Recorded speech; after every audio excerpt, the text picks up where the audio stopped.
বিজয়, আমরা এর আগের যেরকমটা দেখছিলাম সারাদিন ধরেই ট্রেনগুলো যথাসময়ে ছাড়ছে। এই মুহূর্তে কি অবস্থা?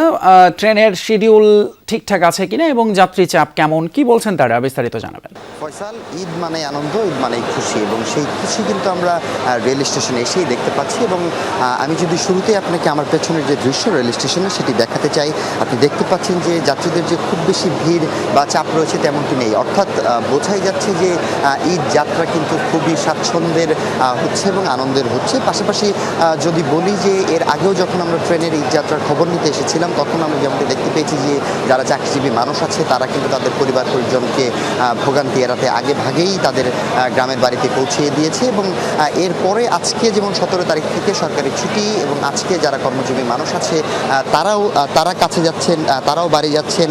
হ্যাঁ, তারা আসলে আজকে যাচ্ছেন, অনেকে কালকেও যাবে। তো সব কিছু মিলিয়ে যদি দেখি যে ঈদ যাত্রা কিন্তু সব দিক থেকে আমরা যে খবরটি পাচ্ছি যে সেটি ভোগান্তির নয়, সেটি খুবই প্রশান্তির।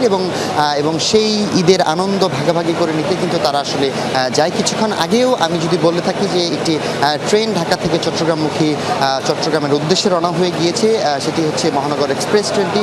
এবং ট্রেনে কোনো ধরনের কোনো শিডিউল বিপর্যয় এখন পর্যন্ত আমরা লক্ষ্য করতে পারিনি। একদম সঠিক সময়ে ট্রেন আসছে, এবং কোনো ট্রেনে অতিরিক্ত যাত্রী ছাদে যে যাত্রী নেওয়ার যে বিষয়টি রয়েছে এমন কোনো ছাদে যাত্রী নেওয়ার ব্যাপারটিও দেখিনি। এবং আইন শৃঙ্খলা পরিস্থিতির কথা যদি বলতে চাই, যে রেল স্টেশনের যে গেট রয়েছে সেই গেটে কিন্তু কোনো টিকিট ছাড়া কাউকে ঢুকতে দেওয়া হচ্ছে না। পাশাপাশি যারা আসলে আগেভাগে টিকিট কাটতে পারেনি বা যারা আসলে সিট পায়নি তাদের জন্য কিছু স্ট্যান্ডিং টিকিটের ব্যবস্থা করা হয়েছে। এছাড়াও যদি বলি যে এবারের ঈদ যাত্রায় কিন্তু বিশেষ 10টি ট্রেন অর্থাৎ 5 জোড়া ট্রেন কিন্তু অতিরিক্ত যুক্ত করা হয়েছে, যেন কোনো ধরনের কোনো ভোগান্তি না হয়। এবং সেটির ফলাফল আমরা নিজ চোখেই দেখতে পাচ্ছি, আপনাদেরও দেখাতে সম্ভব হয়েছে বিষয়টি যে যাত্রী চাপ খুব একটা বেশি নেই।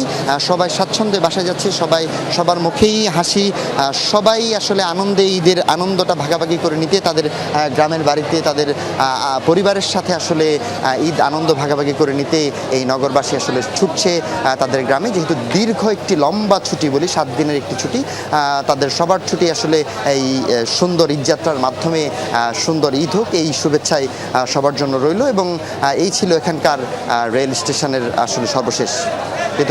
নিশ্চয়ই, অসংখ্য ধন্যবাদ হাসিবুল করিম বিজয়।